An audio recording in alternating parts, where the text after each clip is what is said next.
The Feel-Good Myth, Finding Joy in Nothing and Peace in Everything by Joey Lott, www.joeylott.com.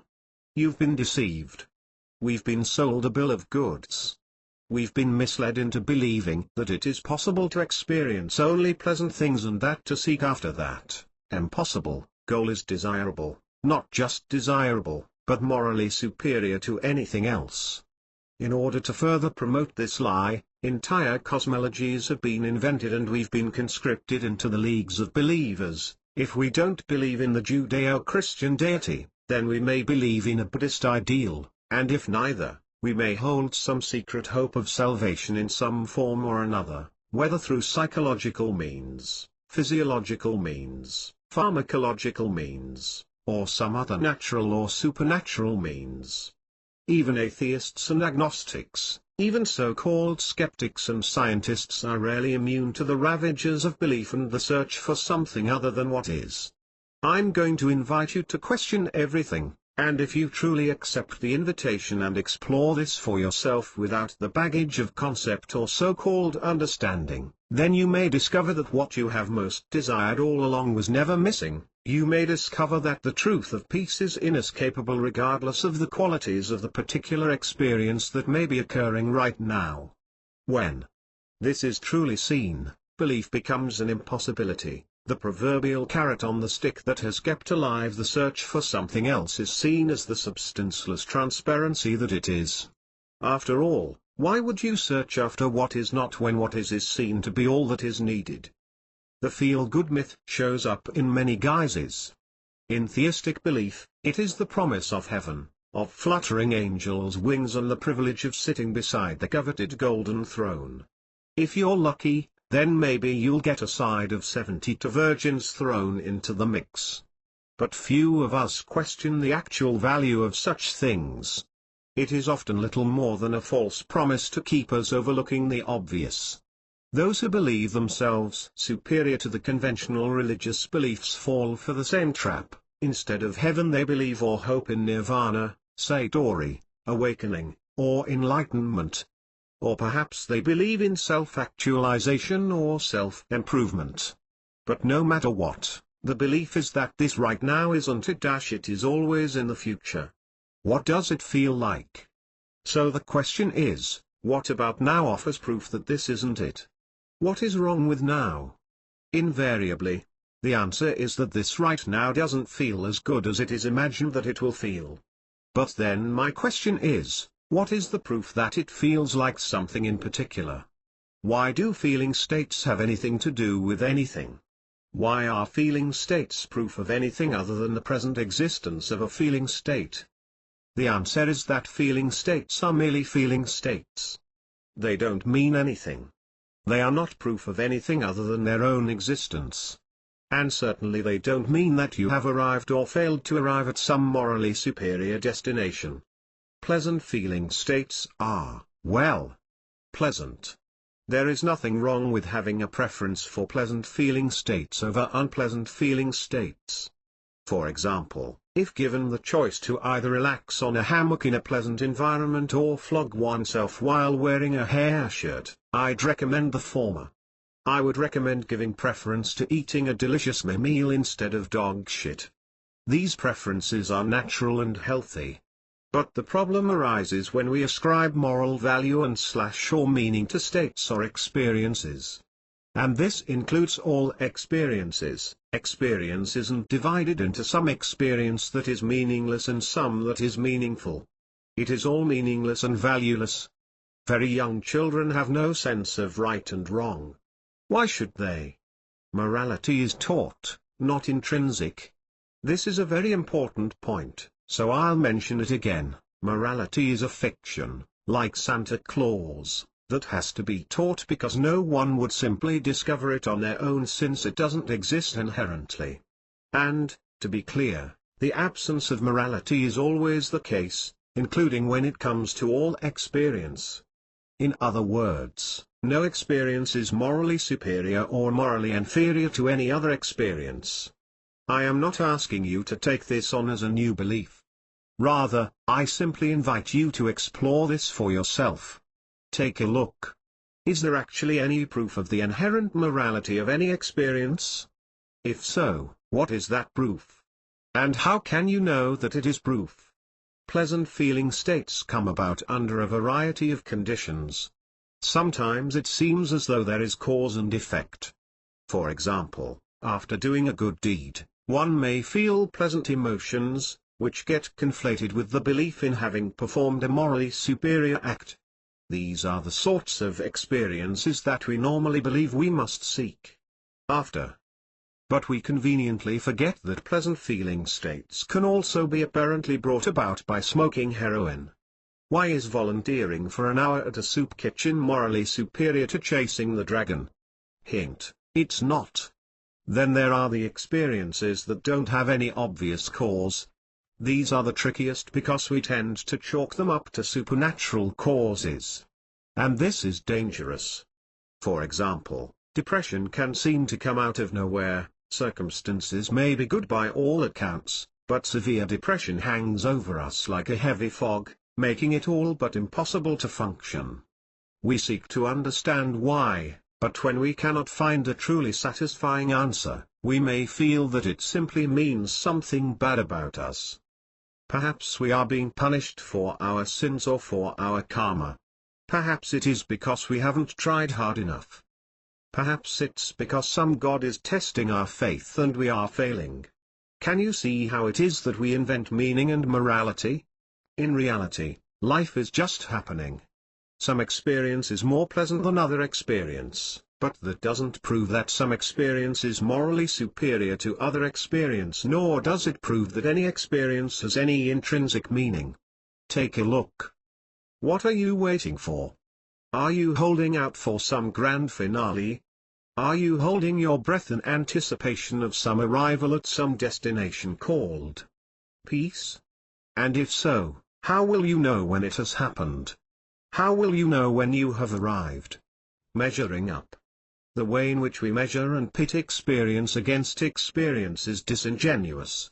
That's because in order to measure with any accuracy, we require a fixed reference point, one we cannot truthfully find.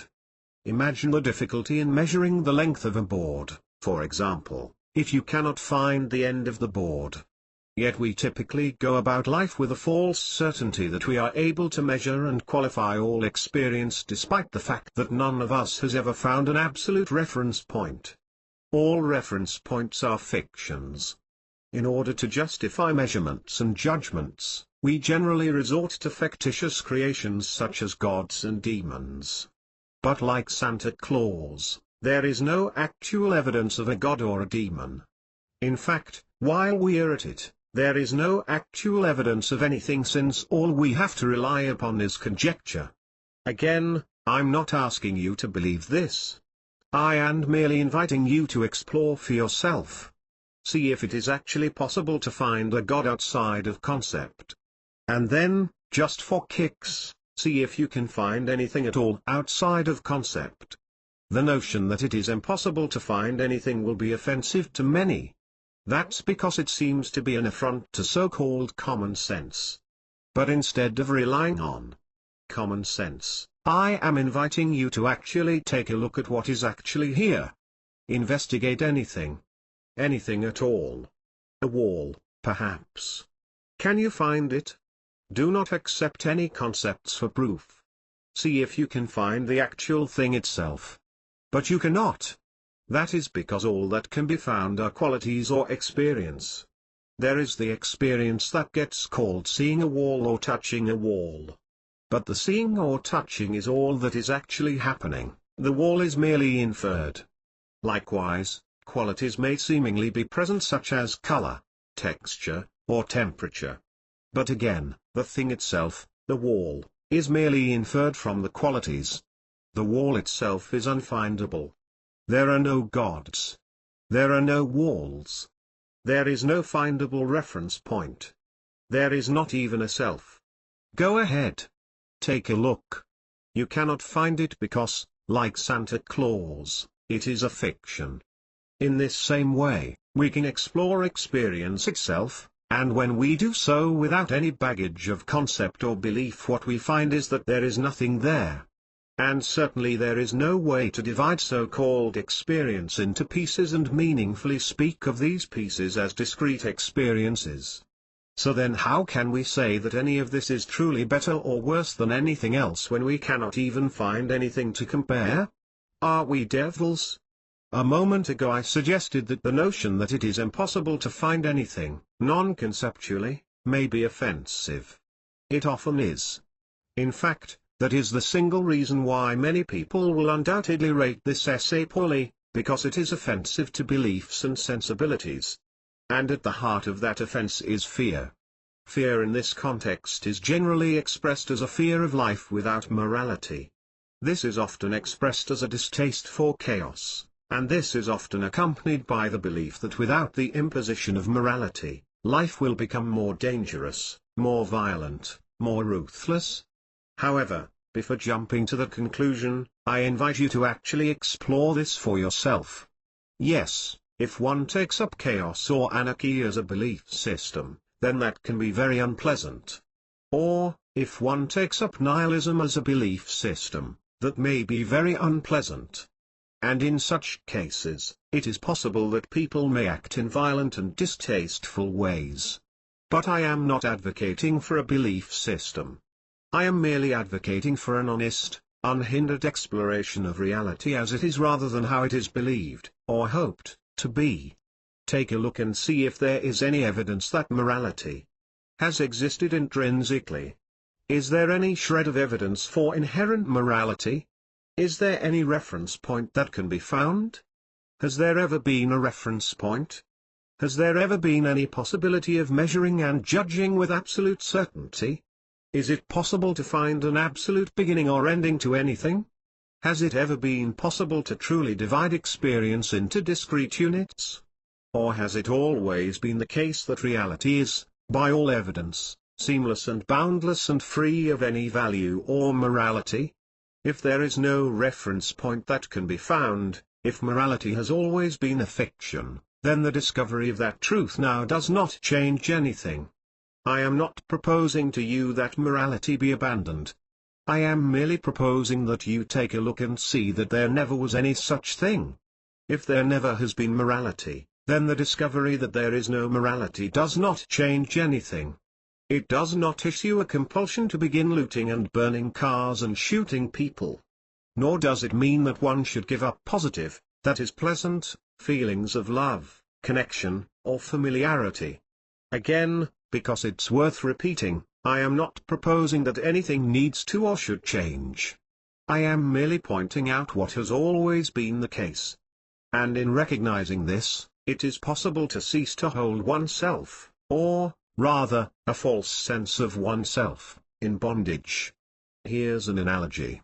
Let's consider the scenario in which you have believed that Santa Claus is real. Every year you have been as good as you can. You have done nice things. You have thought nice thoughts. Each year you courteously write your, very humble, requests to Santa Claus, and you postmark it early so as to avoid inundating him at the last minute. On Christmas Eve, you set out a variety of cookies all homemade so that Santa will be assured to have at least one of his favorite types of cookies. And then you go to sleep expectantly. When no gifts are under the tree on Christmas morning, you begin to wonder what you've done wrong. How did you offend Santa? Were you too greedy in your requests? Did you fail to send your list early enough? Was it because you weren't nice enough and good enough throughout the year?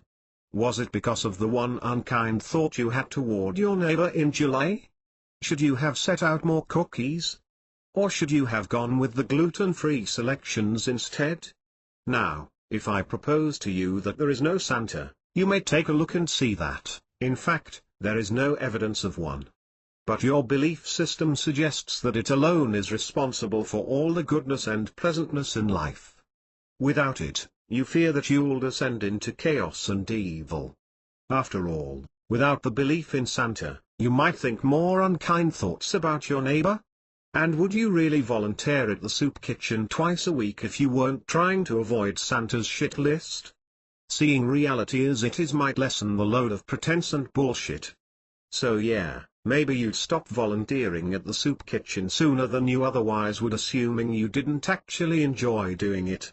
But will it fundamentally change you into a monster? Will you start punching puppies and children? I highly doubt it. Ironically, all the burden of trying to fulfill some moral obligations in order to better your situation and attain eternal salvation probably just stresses you out, making you less pleasant to be around than you would otherwise be. Heck, even if you think you're pretty good at actually being morally superior, that just makes you obnoxious and smug. So if you really want to be a nice person, letting go of the illusion of morality and some eternal, morally elevated destination is probably for the best. Stop taking a stand. Finally, it's also useful to see the absolute futility of trying to attain some eternal position morally superior or otherwise. That's because all transient phenomena are, by virtue of their nature, transient. In other words, if something comes, it will go, sure as eggs is eggs. Our absurd pursuit of eternal salvation is a pursuit of what cannot be had because it doesn't exist. It is a search for certainty and absolute security. We have held out hope that all the stuff that happens, all the apparent ups and downs, will stop. That is what we have pinned our hopes of salvation upon. Of course, we usually don't think of it that way. Instead, we imagine that all the bad stuff will stop and only the good stuff will continue, and we hope that that will occur permanently forever and ever. Amen. But let's review. There is no way to measure up and down, good and bad in absolute terms because there is no findable reference point. So you can be assured that all judgments are only ever founded upon an unfindable, imaginary reference point. And, since the reference point is non-existent, even if circumstances change, as they always apparently do, and even if they apparently change in a positive direction, since the reference point never did exist, the same relative judgments will continue, falsely dividing seamless reality into good and bad, up and down. And all along, there is nothing to grasp. Whatever stuff happens, we can never hold on to it. Neither can we get rid of it because there's no substance there to grab and move around or hold. There's just the transient substancelessness. It's just phantom concepts, ideas, and imaginings, and it is only ever believed to be something, but in reality there's nothing there.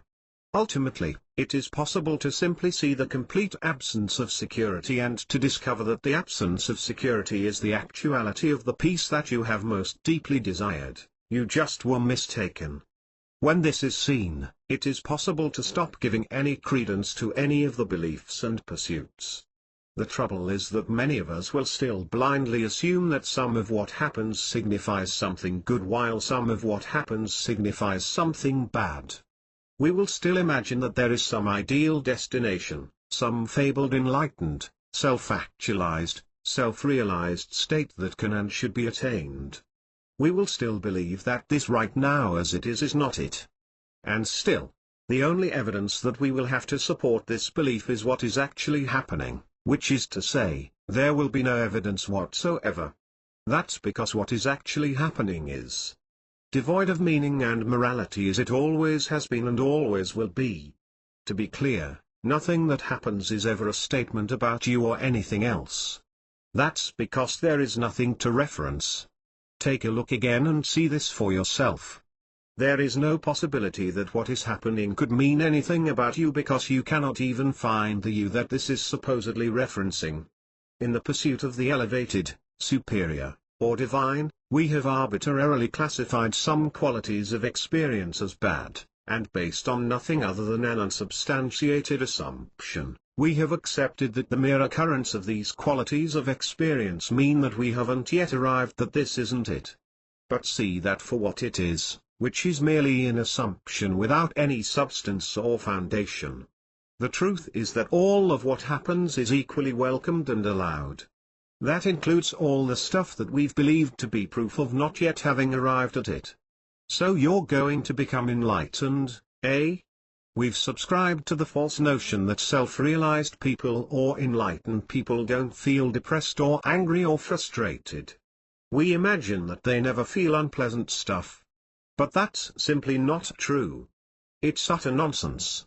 The only difference between a so-called awakened person and a so-called unawakened person is that the former no longer put any stock in make-believe stories. That is not to say that they actively disbelieve, because disbelief is just inverted belief. Rather, they see everything as it is rather than believing it to be anything else. So, in the same way that one might watch a movie without mistaking it for reality, all stories are welcomed and allowed, but they are seen as stories, which is their true nature. As such, they don't mean anything. When depression happens, it is simply possible to see that it doesn't mean anything. But understand that seeing that depression doesn't mean anything is not a strategy for getting rid of depression, it is simply an acknowledgement of reality as it is. The same is true of all things. None of it is more elevated or holy than any of the rest of it.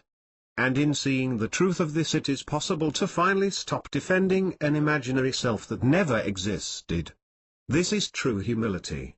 Again, pleasant experience is often more desirable than unpleasant experience. Depression is generally not pleasant.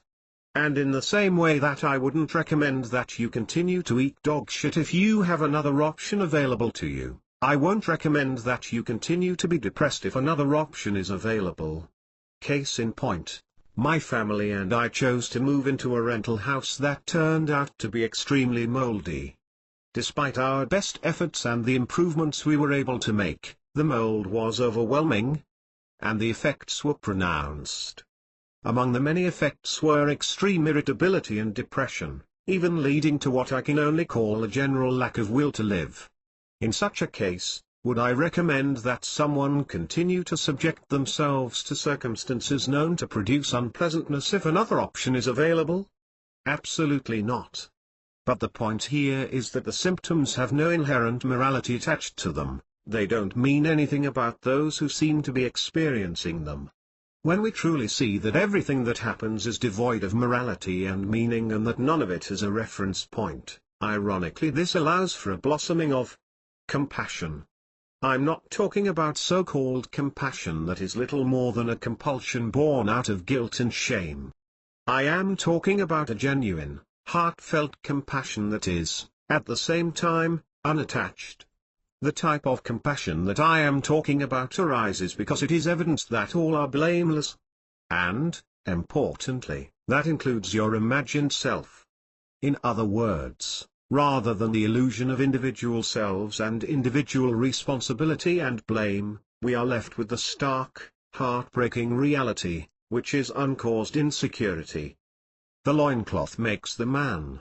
The so-called saint wearing a loincloth with followers sitting reverently is not superior to the serial killer. This is extremely hard to accept if one imagines that it is possible to find security or control life in some way. Most likely the saintly experience is more pleasant than that of the serial killer, though, honestly, who knows? And as such, we hope that we can attain the saintly experience rather than the serial killer experience. But who gets to choose that? Take a look. Can you find the chooser? Can you find the one who gets to take credit for all the progress toward saintliness? You cannot, because no such entity exists. And this inquiry reveals the nature of reality, which is insecure. That seems scary from the false perspective that it is possible to choose to better one's life. But like morality or Santa Claus, the chooser never did exist. And mere belief cannot change that. So seeing through the false notion doesn't remove security, there never was any security. Nor can there be. So seeing reality as it is does not change anything. However, seeing reality as it is relieves the burden of what never was in the first place. In a sense, this is like flipping the light switch and revealing that there is no monster in the closet or no bogeyman poised to attack. It doesn't change anything, but it reveals what is already true. Releasing the burden of the false notions. The pursuit of what never did exist, which is the pursuit of security, is known by many names and hides behind many disguises. But all of them have at heart the unquestioned belief that what is right now is not it. And they all are always predicated on the unfounded assumption that the current qualities of experience, the feelings, are proof of that belief, whereas, in fact, there is no way to prove that anything means anything because there are no findable reference points. My suggestion to you is that it is possible to investigate for yourself and see the unfindable, insecure nature of reality as it is. When this is seen, I further suggest that no effort is made to continue to search for security. Yes, it may be uncomfortable, especially at first. But make no attempt to alter that. Allow for the discomfort. And relax any tension or contraction. Allow the sense of self to soften and dissolve. Notice that whatever is real exists without dependence upon belief. Therefore, relaxing and softening does not affect what is real. Rather, it merely dissolves what never was in the first place, revealing the open, true nature of reality as it is. Happiness Made Simple e-course. I hope that you have enjoyed this book. If so, then I'd like to invite you to attend my Happiness Made Simple e-course. In this completely free e-course, you will discover just how easily attainable true happiness is. Hint: true happiness isn't a state and it's not what you think it is. Instead of arduous affirmations, techniques, and visualizations, in this e-course you'll learn how to tune into the effortless happiness that is already here, when only you know how to look. Sign up for free at my website, www.joeilert.com. When you do, you'll begin receiving Happiness Made Simple in a series of emails delivered directly to your inbox. This e-course comes with no strings attached. I promise you there are no sleazy internet marketing hooks involved. You have my word. And, as a subscriber, you will also be able to read all of my future books for free. Connect with me. I welcome your questions, comments, and feedback of any kind. Please feel free to email me at joeilert@mail.com. I am now receiving so many emails that I cannot always reply to everyone. I do read them all, and I do my best to reply to as many as possible. For the benefit of others, I may choose to publish my response to your email on my blog or in book format. I will maintain your privacy and anonymity if I choose to publish my response. One small favor. My sincere goal in writing is to share something that may be of value to you. And I endeavor to do so while keeping the costs low for readers. The success of my books and my ability to reach other readers who may benefit from my books depends in large part on having lots of thoughtful, honest reviews written about my work. You would do me a great favor if you would please take a moment to generously write a review of this book at Amazon.com. This will only take a few minutes of your time, and you will be helping me a great deal. I sure would appreciate it.